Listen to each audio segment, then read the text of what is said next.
I'm sure we'll have a few more people trickle in here, but I'm going to get started. Thanks everyone for joining us today. My name is Kate Mullins from HSRI. And just a quick, I'll repeat for those of you that joined a little early, but just a couple of house cleaning items. We are recording today's session. We'll make it available to everyone to refer back to or to share with your colleagues who were not able to join today. We will have an opportunity to answer questions at the end of today's presentation. If you think of something as I'm going over material, feel free to use the chat feature to send a question. We'll also have an opportunity just to open up the line to have folks ask questions verbally as well. In the meantime, please make sure your line is muted. And as I said, we'll have an opportunity to we built in quite a bit of time for questions. So please use the chat feature or we'll talk to you towards the end of the presentation. So I'm going to get started. And again, thanks everyone for taking time to join us today. I'm going to be covering quite a bit of information. And I think for many of you who have been working with HSRI and our team over the last few months, I guess we're getting close to a year now. A lot of this is going to be very familiar, but for those of you who are going to be submitting with us for the first time, I'm hoping we're going to give you a snapshot of what to expect, but also share some resources and make sure you are clear about who you can come to with questions. So today, just a quick introduction to our HSRI team. We'll go over some payment arrangement file requirements, do a quick overview of the new HSRI system, talk about the timeline. We'll go over some payer testing requirements, and that'll include a demonstration of the portal. And then, as I said, we'll have time for a good amount of questions as well. So this slide just shows the core of our data intake team. Leah Kindora is the director of our population health team here at HSRI. Myself, Kate Mullins, I'm the project manager. Ray Rodriguez, Haley Dubrell, and Quinn Lawrence make up our user support team and will be mostly available to you through our help desk.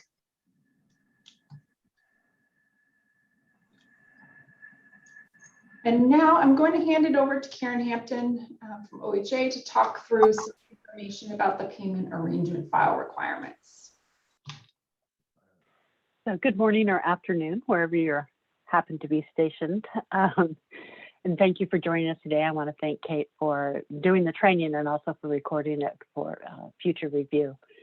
So I'm going to touch on just a few slides here. We want to cover essentially the legal side, the program side of the appendices 1 and 2, also known as the payment arrangement files.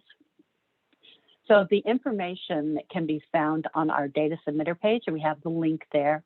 And that's really true all of the time, not just around the training or around the submission. They're there routinely. We are looking to remake that page, and you'll notice if you go to it, you must scroll all the way to the bottom to find the file layout. So don't give up, just keep looking, look down at the bottom, look for the small font for some reason, because that's where you'll find the part that's really most essential to getting good data from you all. So appendices 1 and 2 are currently going through rulemaking process. We've done the Rule Advisory Committee. We have not yet published the proposed rules. That is still ongoing. When we do publish the proposed rules, we will post them to the APAC data submissions website. So you'll be able to see more closely exactly what I proposed. But we do want those changes to be used during the testing and submission in September. So next slide. So these are the most important changes that we're making in rulemaking, and we're hoping that they're relatively minimal for you all. The first is a minimum length for the contract ID. And our minimum length is 2 characters. Unless you're an incredibly small business and you've only got 9 contracts, it has to have at least 2 characters to be unique. And I want to stress that this is unique to a single contract, not unique to a single row. A single contract can have several rows of data if it has different providers that are being paid, or if it has different payment arrangement methodologies that you're reporting to us. But if you give us a contract number of 123, that needs to mean that same contract throughout the entire file, because that is how we roll it up to see what proportion of the spending is through alternative payment methodologies and what proportion is fee for service. And both of those need to be reported to us. The other one that's very important is file naming conventions. They're now specified in each layout rather than just giving an example at the end. We recently found out as HSRI was processing the older data that there wasn't really a strong naming convention for the payment arrangement files as there has been for the claims data files. For ease of automated sending and processing, we really need the file names to be standardized. So we've shown them here. We also have them in the rules. Once the rules are finalized, we will be sending out our update memorandum, which we do each year, usually with the mandatory reporter notice letters, but we're not ready yet. We don't know what's going to be final. So we will be sending it out a little bit later. But using these file naming conventions in the test system, as well as when you submit the files, is really essential. So please look it over and see if you've got any questions on it. The third thing really isn't a change in what you do for OHA, but we do want to acknowledge that we are amending the rule for the payment arrangement file to recognize that rather than some of you who have been submitting a separate primary care report using an Excel document that is very similar to what the payment arrangement file is, DCBS, Department of Consumer and Business Services, and the other sections of the Oregon Health Authority that have been using that separate report will now be using the payment arrangement file. Nothing you're reporting to us is changing. It's just that broader use that we want to acknowledge. Okay, and last slide for me.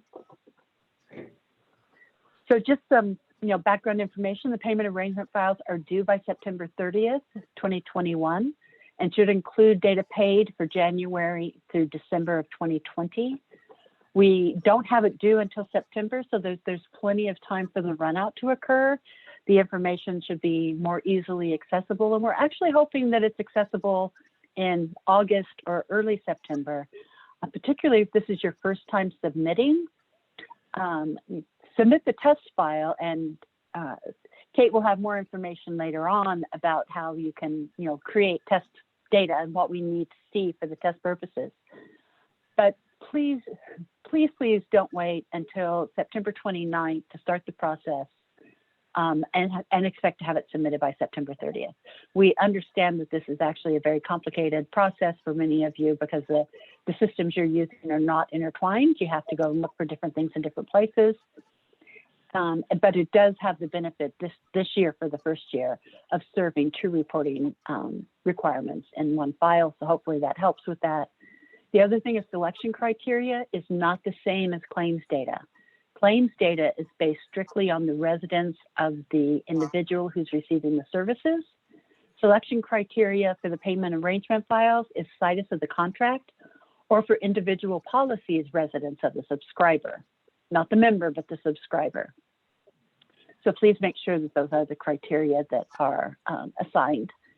And then I also want to mention that while we're changing some of the rules in relatively minor ways, the frequently asked questions that were revised 9/10, 1920, and are 2020, that are still available on the Data Submitter website are still applicable. Nothing has changed in those answers, as is the technical assistance for CCOs. And then Kay will talk a little bit later about some of the other resources we have available, but we wanted to touch on what we've got available on our website and just sort of highlight what's required by rule, which of course does include complying with all of the data validations and responding to our vendor, as well as things like the naming conventions and the items in the data layouts. Great. Thank you, Karen. So now I'm going to quickly go over what the new system is like. Again, this is for those of you who may not have started to submit to HSRI yet. I'll just give you a quick overview of what that process is like. So step one is a pre-registration questionnaire. This has been completed as of the fall of 2020. I think at this point we are well aware of who to expect data from, and we've got you at least set up in a pre-registration way through our system. Step two is portal user registration. This will be a good opportunity to make sure that anybody involved in the payment arrangement file submission process has a portal user account. And this is the basis for sending out email notifications in an automated way through the system, but also for setting up things like today's event. And in addition to making sure payment arrangement file users are set up in the system, we also encourage folks to just make sure generally that all of your user accounts are accurate. Step three is data preparation. This will include the file naming, compression, and encryption. Step four is submission of those prepared files via SFTP. Step five is the load and data intake validation of those files. And step six is resolution of data intake validation issues. And step seven, passing files move into the APAC data warehouse for further processing and quality assurance steps. So again, just regarding portal user registration, there are a number of roles that users can hold within the system. The first is the administrator. This role allows the user to manage other users within your organization. You'll receive communications about all submissions, any compliance notifications, etc. A data submitter role is primarily for the claims data submissions, so that that user can view and receive automated notifications about the submission of those files. There's a PAF submitter role, and for those of you, again, that are currently in the system, this is a new role. We're able to now specify individuals that will be responsible for the payment arrangement file submissions so that you can receive tailored automated emails regarding those files. And then also we allow users to have to not hold a role, essentially just if you want to have limited general read-only access within the system, and also just be on a general mailing list as well. And so every data submitter must have an administrator user who can then manage and grant permissions for other users within your organization. So data must be submitted based on the proposed changes in the administrative role, as Karen just went over. Primarily, this has to do with making sure that the file naming convention is followed, and to reduce transmission times, files must be encrypted and compressed before submission.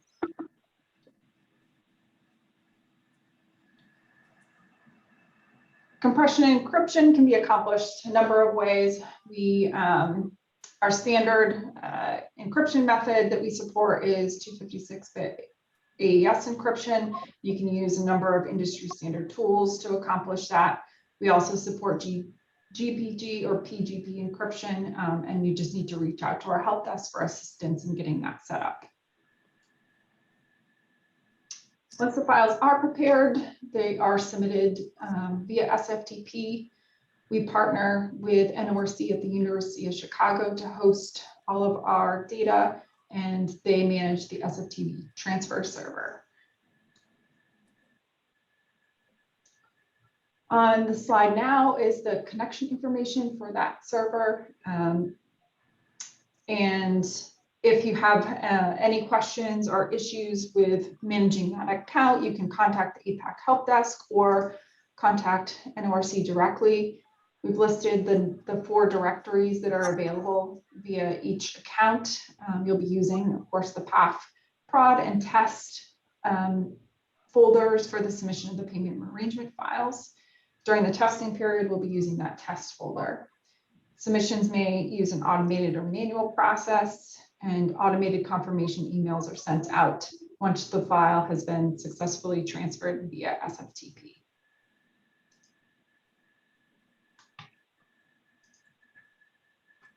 Once the files are received, they're evaluating using a set of data intake validations before they go on into the data warehouse.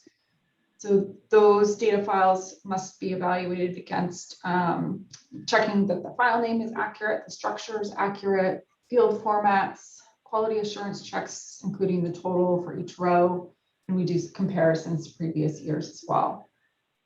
So that process may produce a set of validation issues that need to be reviewed and resolved via the portal. Validation overrides have replaced what was previously called exceptions, and they are all requested and managed directly in the portal. And I'm going to demo that as well. Here's a visual representation of that process. Once the data are submitted, they go through a series of checks, and you always have the option to correct and resubmit files for any of the issues that come up, but it's only absolutely necessary when it's a structural or critical level validation issue. They can only be resolved through a correction and resubmission of the file. As long as the file passes the structural and critical level validations, it's then evaluated on a number of other rules.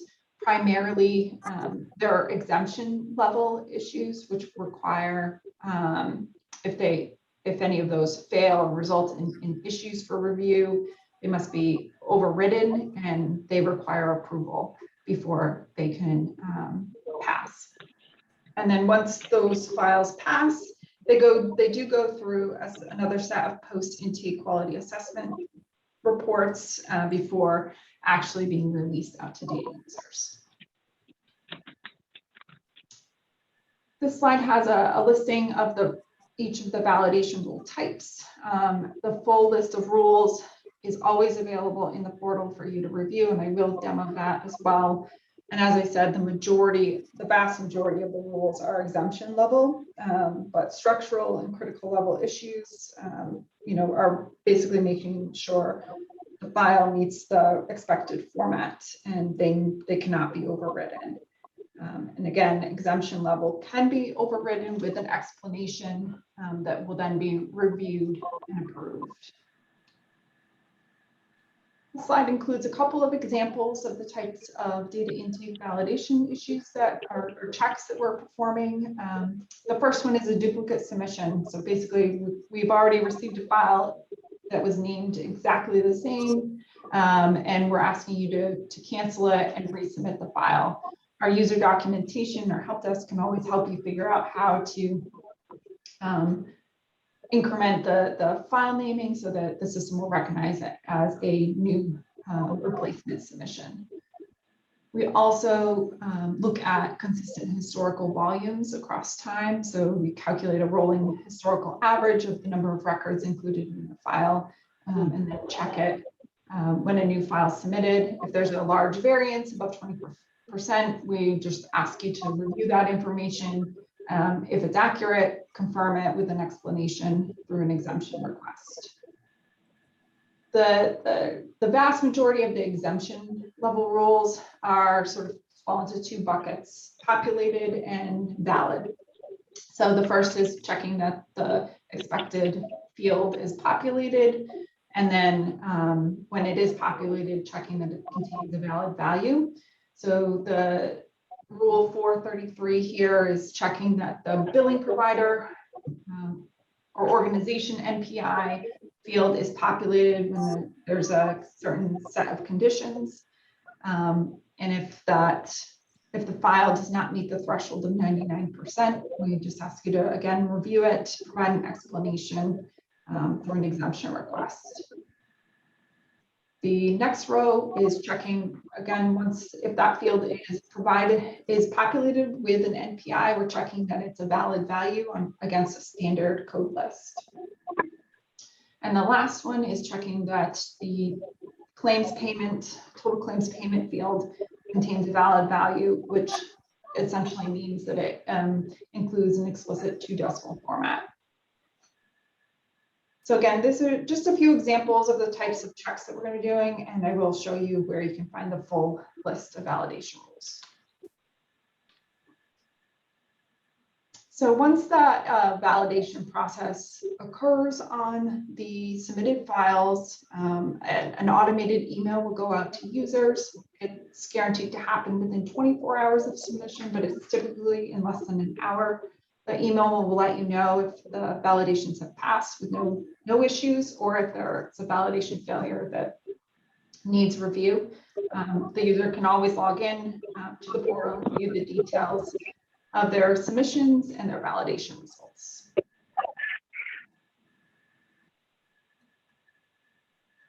So all files need to have a status of validation passed by the deadline. Passing files move into the APAC data warehouse for additional processing and quality review. And just a couple of reminders for folks. If you haven't done so already, just make sure you whitelist a couple of email addresses. One is the portal email address. This is where the automated emails will come from, and then our APAC help desk, which will occasionally send out emails to you as well. Again, if you're using the AES encryption, please, you can make sure WinZip or 7-Zip or other tools available for that process. I'm quickly just going to go over the upcoming timeline. So testing for the payment arrangement files will begin tomorrow. We will be sending out an email just letting you know that the testing period is officially open, and also including a testing instruction document. It's going to be very repetitive of some of the information we're going over today, but again, just putting it in writing so you have it handy in terms of expectations. The testing period will be open through August 13th. We're going to close down the test portal at that time, just to be able to have time to react and make any adjustments based on all of your feedback. The production portal will be available for the payment arrangement file submissions beginning on August 31st. And the 2020 PAF files need to be in by September 30th, 2021. So now I'm just going to do a quick overview of the sort of the expectations for the payer testing period. And again, if you went through this with the claims data, this is all very familiar, same type of goals here. We're looking for you to transmit a properly formatted, named, encrypted, and compressed files via SFTP. You can submit files with 2020 or 2019 data.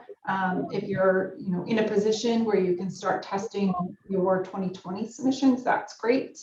If you're not quite there, feel free to work with your 2019 data and submit those. Once those files are transmitted to us, we want you to review the data intake validation results. Again, we need you to resolve any structural or critical validation issues, and also review any exemption validation issues and what those options for resolution are. You are not required to resolve any exemption issues during testing. We're just making sure that you spend the time reviewing them, ask any questions about those results, but you do not need to get your file to a pass status. So the steps for this will be logging into the portal, making sure you have access to the test portal. Again, it's a completely separate environment from production, so that you can feel free to submit test data there. If you're using the standard encryption, you can retrieve your encryption key or contact the help desk for support on the PGP encryption. Prepare your files, compress and encrypt them, and transfer them to us via SFTP. And then you'll receive that email notification letting you know that the file has been validated and can log into the portal to review the results. So I'm going to do a quick demonstration now of the portal. Again, I think most of you, I see lots of familiar names, are familiar with most of this, but we're going to highlight Waller. There's some background noise coming from one of the participants. If we could get or them to mute, it would be beneficial for us hearing. Yeah, let me see if I can do it here. Thank you, Pat.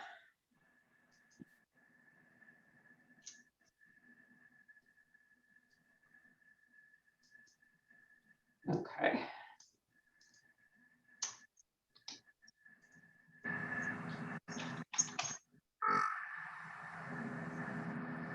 Now I'm getting some more noise. Let me see. So folks, so just make sure you're muted. I can mute some of you until, but if you can just make sure you're muted for now. And like I said, we will have an opportunity to open up the line and have people ask questions at the end. Okay. All right, so I am logged in currently to the test portal. And for those of you who may be working on some submissions in the production portal right now, just keep in mind at the top of the screen here, it will tell you that you are in the test environment, just something to check if you are working in both environments.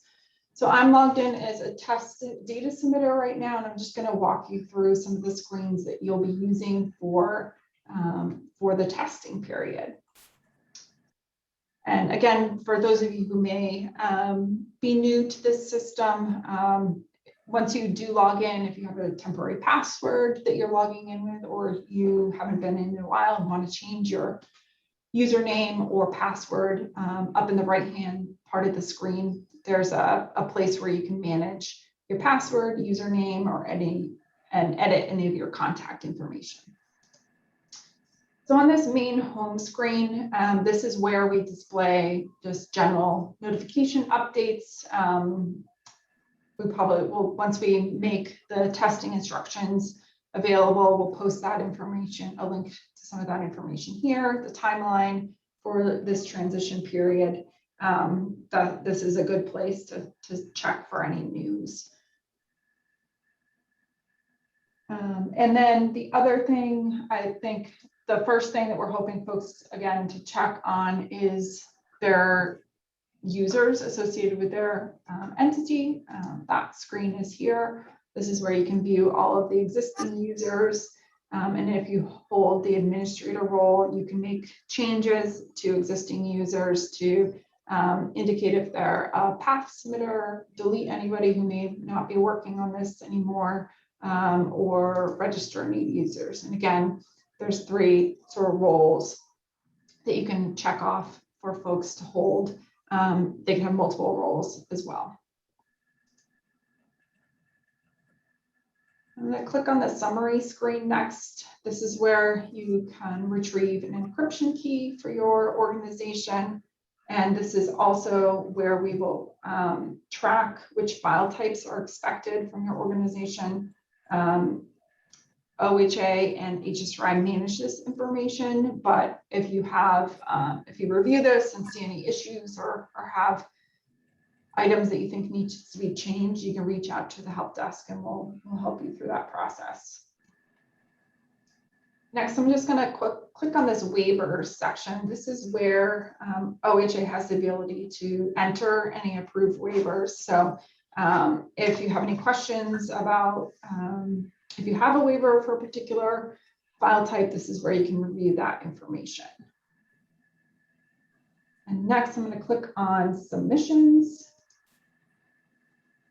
This is where you can review a summary of submitted files. We assign a unique ID and parse out the information from the file name to populate these columns. So again, the first column is the unique ID we assign. The payer and the submitter information is pulled directly from the file name, as well as the type. The mode is something we auto assign to the files as they come in. The period is the data submission period included, again, pulled from your file name. The created date is also pulled from the file name. The arrived date is something generated by the system. As soon as that file arrives, we'll populate that. The issues column has the number of validation issues that were detected in the file. And then the status column is the overall status of the file. I'm going to click on the results for file 56360, which is the dental APM provider file. It has 12 issues and then its status of failed. Click on results. I'm going to see the full listing of the 12 issues and some information about those. They're all exemption type. They have various thresholds, and 0% of the records are passing, so they're failing these rules. I'm going to click again, we assign a unique ID to each rule. And this is always helpful to include in any communication you have with our help desk so that we can zero in on what you're looking at and provide a quick response. So I'm going to look at this rule ID, which is checking that the billing provider or organization NPI is valid. If I click on details, the screen provides some of the information we just reviewed, just summarizes the results of this particular rule. And then you have an opportunity to drill down in some additional details. If you click on the summary button, it's going to show you the top most frequently failing values. This is, there's only one value failing in this small test file. So it's just showing this particular failure for one value. But if you had a really large file with thousands of records, it would summarize the information for you in a nice way here. And then there's also an opportunity to look at the details, to look at the first 50 failing values by record number as well.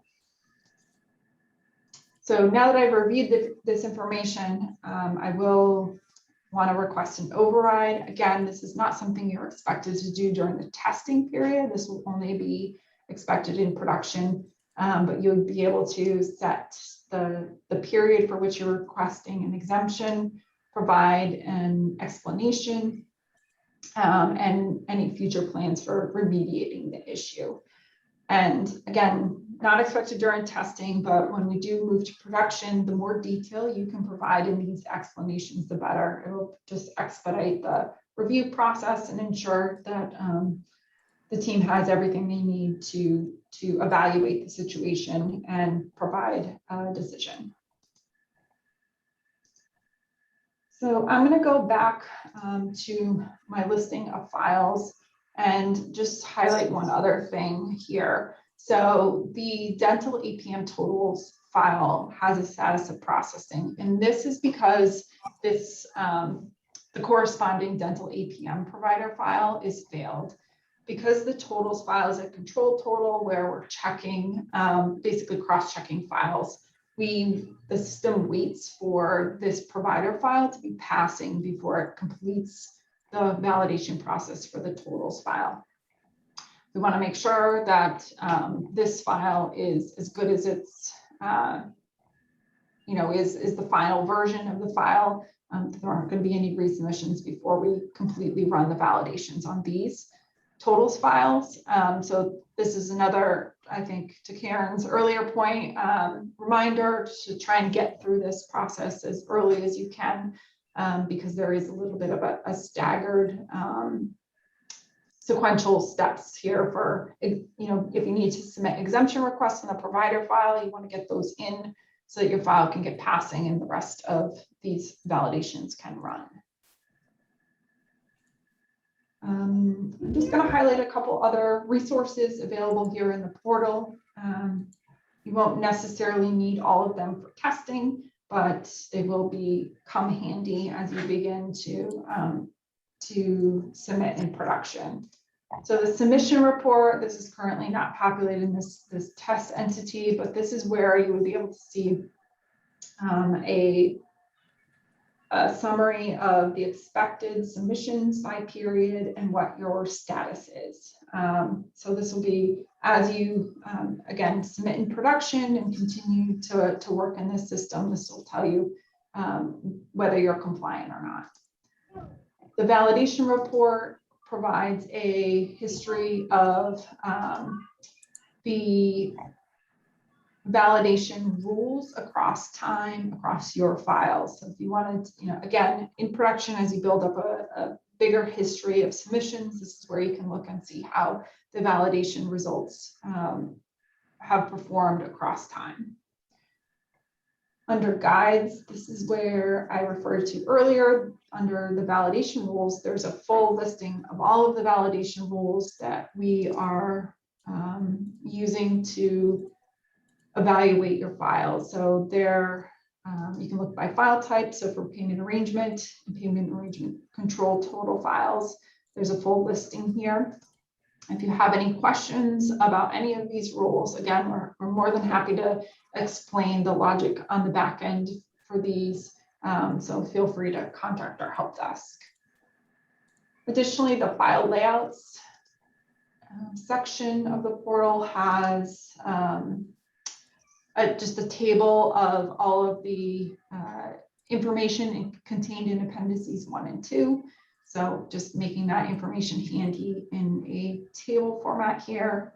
And then the help section is probably going to be the most important resource for testing. And as we get going in the production system, the contact us screen is a place where you can submit a form to us to the help desk. And it also has our information for how to submit an email, give us a call, and our hours of operation. The user manual is also available. There's documentation in here about how to submit to the system. The APAC info link brings you to the APAC website that Karen referred to earlier. And the FAQ, again, a document with some frequently asked questions that may be helpful as you're beginning to submit in the new system or run into any issues. But again, our help desk is probably the most useful resource.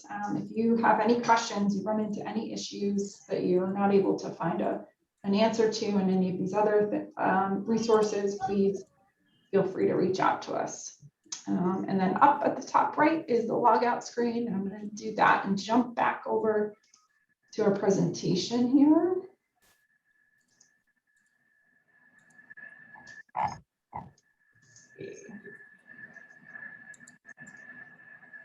Okay.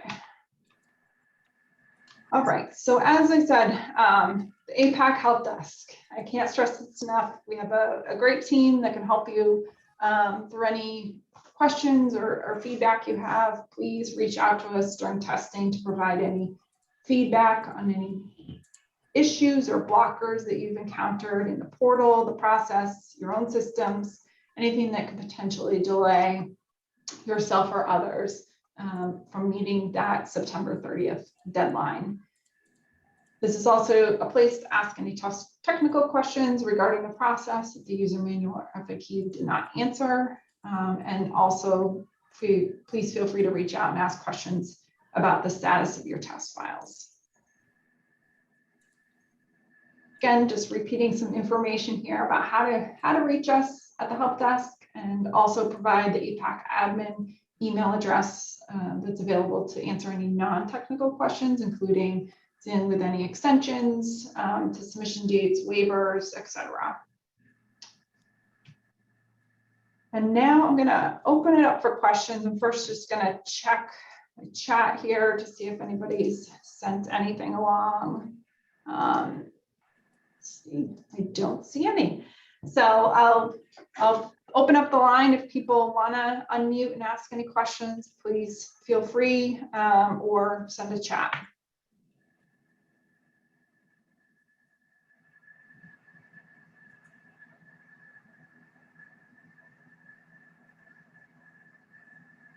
Okay, I'm not seeing anything at the moment.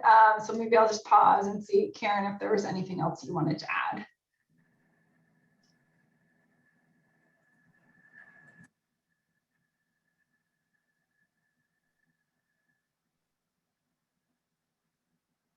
Okay. Sorry, double unmuting. No, I just really encourage people to use the APAC help desk. I do think that they do really a terrific job. You can also direct questions to APAC admin. The way the responsibility is separated is that APAC admin really answers questions about rules and process and, if relevant, civil penalties. The HSRI, APAC Help Desk, answers questions on really the mechanics of getting files into the system, what it means when things fail. They're a great technical resource for it. But I also want to say that I think we work pretty well so that if a question goes to the, and if you could see me, I'd be doing air quotes, wrong desk, they involve the other side. So if we get a question that we don't really think is rule, we think it's really sort of a technical how-to, we immediately involve the APAC Help Desk. And sometimes the APAC Help Desk reaches out to us because they think it's really more of a program practice decision as opposed to a technical need. And so we interact with each other quite a bit. So don't worry that you've got the wrong group. The important thing is if you've got a question, get it out there so we can get you an answer as soon as possible. Great. And Karen, we did have a couple of questions come in through the chat. First is just the appendices 1 and 2, the proposed changes. Is that something we could blast out to everybody one more time, or when do you expect that to be on the website? Well, I expected it to already be on the website, but Okay. we've ran into some resource difficulties. And by that, I mean anyone who's involved in a large organization would completely understand this. I don't have the ability to post it, so I'm waiting for the person who does have the ability to post it to get around to it. But absolutely, we can send those out. Right now, keep in mind they're a little bit messy because in accordance with rulemaking, they've got a lot of strike-throughs. So you need to look at what's added, what's being removed, but no problem at all getting those out to everyone. And I want to encourage people to go to the data submitter webpage if you haven't already, and actually subscribe to any updates. There are two ways that really helps with the communication. The first is that anytime we post something to that page, such as here's our official notice of rulemaking and the rule language we want to change, you'll automatically get a notice. So you won't have to wait for us to get around to sending out an email that says, hey, we've changed something, you might want to go in and take a look at it. You'll know that because you'll get it as soon as it's there. The other thing, though, is we do use that Gov Delivery mail group for a lot of the preliminary information seeking and information sharing that we do for the data submitter web group. Sorry. It really is our easiest resource. We've got a lot of people that aren't in technical roles that are associated with that. We have some people who are actually data users, but they're interested in how the data flows and what the changes are, that subscribe to that. So don't feel like you're being bound by anything, but it is really an excellent way to make sure that we've got your information for contact, as well as you get notified anytime that we're starting to publicize a change. And you can do that actually to any of our pages, including the technical assistance group, which is usually the first group to hear about things. So anytime the new agenda got posted for the monthly technical advisory group meeting, for example, you'd get an email that says, hey, there was a change to that page. So please do look into the subscribing to the web pages for those. Any other question, Kate? Yes, one more question. To verify, previously submitted primary care report will not be submitted separately this year. Yes. For those of you that are talking about the contractual primary care report that goes through DCBS, well, I guess there's potentially three, but DCBS and the primary care patient-centered home, or maybe it's patient-centered primary care homes, PCPCH, you will not be filing a separate report on October 1st this year. We will be using that for both purposes as of this year. Great, thank you. And then Karen, I guess the other question is just about waivers. So there's a particular question, asking saying in the past there was some data that they were not able to provide, and they submitted waivers. And I assume these will not be carried over, and new waivers need to be submitted. Yeah. So yeah. So I think that there might be a little bit of difference in terminology for waivers. I understand that Milliman's had, from my perspective, an informal relationship with people that they would adjust things. Sometimes telling us, sometimes they didn't think it would matter to us, so they didn't tell us. And I say that because waivers are always only for 1 year, because we never know what will change in your business world where maybe you would be able to give us that information in the future. And that goes for the claims data files. We've got a lot of people, they'll need to refile because they don't collect premiums. So they had a waiver for the premium file. They'll need to resubmit that waiver for the premium file, and that will be going out in the email we'll be sending over the next 2 or 3 weeks. Because the waiver is only good for 1 year. What if you started collecting premium information for at least some of your members over the last 12 months? We don't want to lose that information. So waivers are always good for only 1 year, so they do have to be refiled. Thank you. Waivers also are generally only for the file in total. So if there are certain fields that you cannot provide, that would be the exemption process that Kate had talked about. So just know that if I tell you, no, you can't get a waiver for that, that doesn't mean you can't get an exemption. It's just a slightly different process.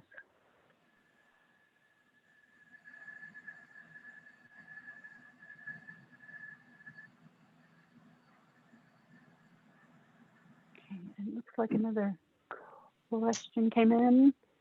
Yes. So if anyone has questions about whether or not they're expected to submit the payment arrangement files based on information in the portal, let's review that information together via the help desk. So in the production portal, when we initially pre-registered entities, we entered we believe that we've gotten most of the expectations for payment arrangement files accurate in the portal. But if there are any questions about that information and what's expected of you and your organization, please feel free to reach out to our help desk, and we will take a look at that information with you and consult OHA if there are changes that need to be made. Right. But just generally, unless you're a pharmacy benefits manager, that is the only group that's excluded from submitting the payment arrangement files. We will expect both the payment arrangement file, the Appendix 1, the detail, and the control file to be submitted, even if all of your payments are fee-for-service. That's fine. They can all be in the column for fee-for-service, and that's the only total that you'll have then. There's no problem with that. The system is set up to take that. But we do need the fee-for-service payment arrangement files, as well as those that use alternate methodologies, because the only way the state can really assess the proportion of payment methodologies being used is to have the whole basket. So if you think maybe we don't need to file the payment arrangement file because all of our stuff is fee-for-service, you still need to file it. It's just that everything will appear under the methodology type of fee-for-service.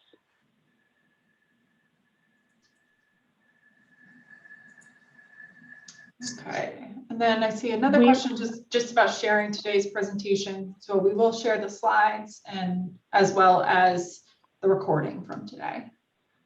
Right. And Kate, I'll get you an updated version just to make sure that it's the latest and greatest, because we did have a couple of suggestions come in at the Rule Advisory Committee meeting on the proposed rules and file layout.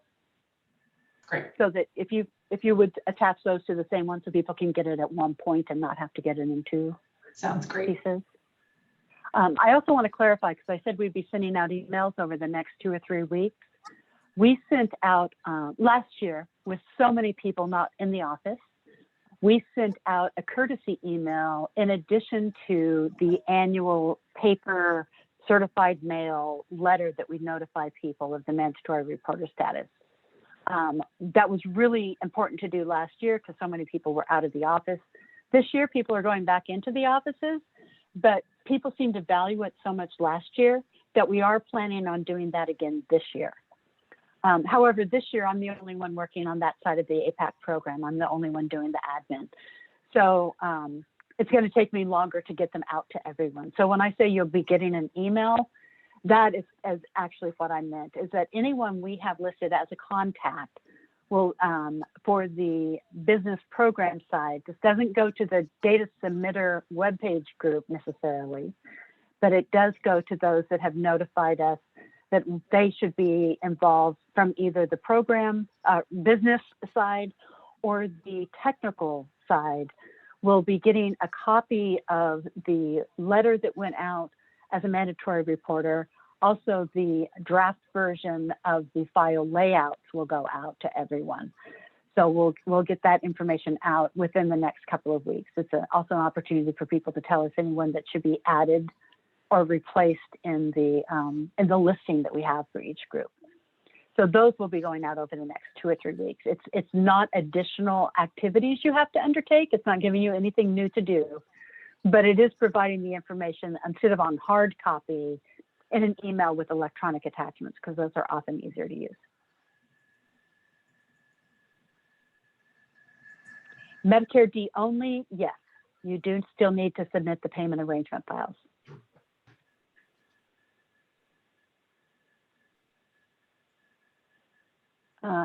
How can we get our email to the distribution? Do you mean of the courtesy copies of the mandatory reporter letters, or for the data submitter web page changes, updates? And this is for Monica. Both. Okay. So if you go to the data submitter web page that Kate showed earlier for us, on the left, no, right, sorry, I'm still don't know my right from my left. On the right side of the screen, down, it's a very long page, so down not very far, is a button that highlights, do you want to subscribe to this page? So that's how you get into the subscription for that. So the blue, no, up. The blue subscribe to notices. A little bit more, yeah. On some of our pages, this is almost halfway down, but this is such a long page that it's really close to the top. Otherwise, you can send an email to APAC admin and say, I need to be included in the program list or as a technical contact for such and such mandatory reporter. And we'll put you into our master list for that.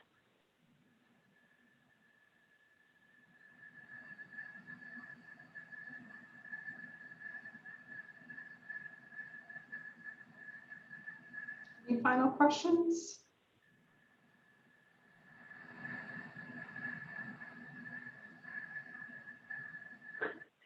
And we're very excited to know that Oregon has reached 70% vaccinated statewide. We have great banners sometimes. All right. Oh.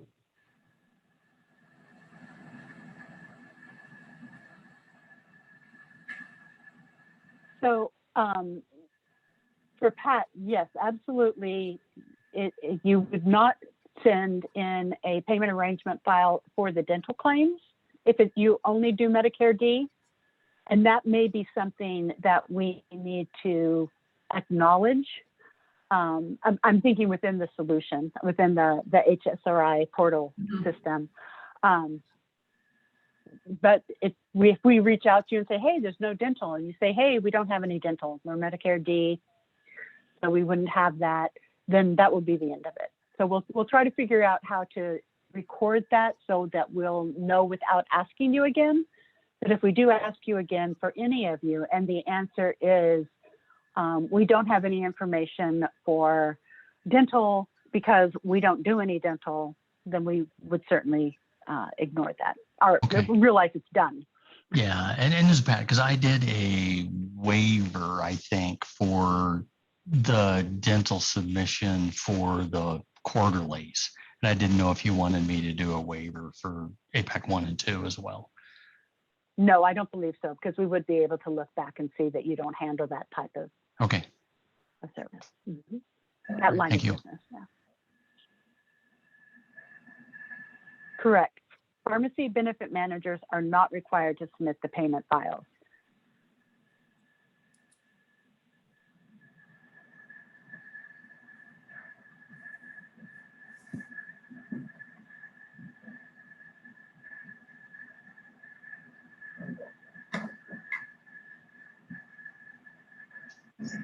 Okay, well, if folks think of additional questions after we hang up, again, please feel free to reach out to us. We're happy to answer any questions you have or confirm information.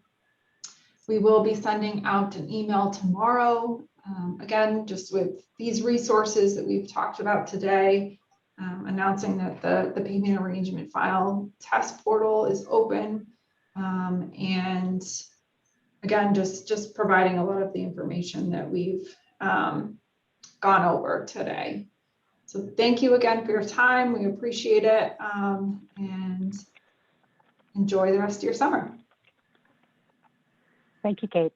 Thank you. Thank you all. Bye. Thank you. Bye. Thank you. Thank you.